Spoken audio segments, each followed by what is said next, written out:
Often when we think of obedience, we conjure up images of working under the watchful eye of a ruthless taskmaster. Obedience to God is nothing like that.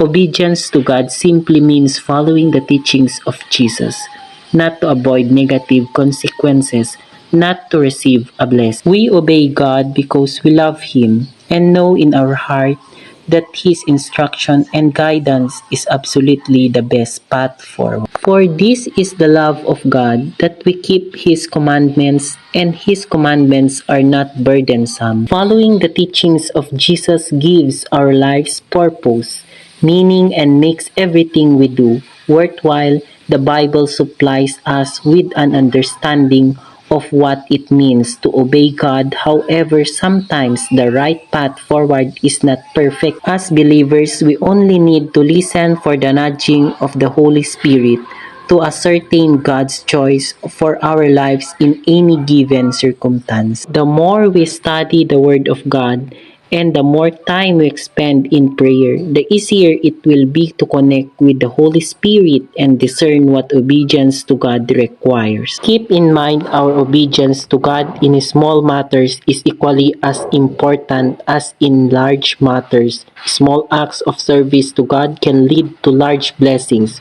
for us and for those who are in our sphere of influence. Of course, we should not serve in order to receive a blessing. We should serve because it pleases God. However, following the teachings of Jesus always returns a blessing. Blessed are those who hear the word of God and follow it. It's important that we remain sensitive to God's instruction as we go about our daily lives. When we keep our hearts and minds focused on God, we develop a sixth sense that makes knowing God's will as simple. Walking with the Lord is an insurance policy like no other. The benefits are tremendous. When we obey God, we will never be disappointed. Serving God by following the teachings of Jesus guarantees enormous reward in this life and the life to come. Behold, I am coming quickly, and my reward is with me, to reward each one as his work deserves. The world we live in has a way of overwhelming our lives with a meaningless clutter.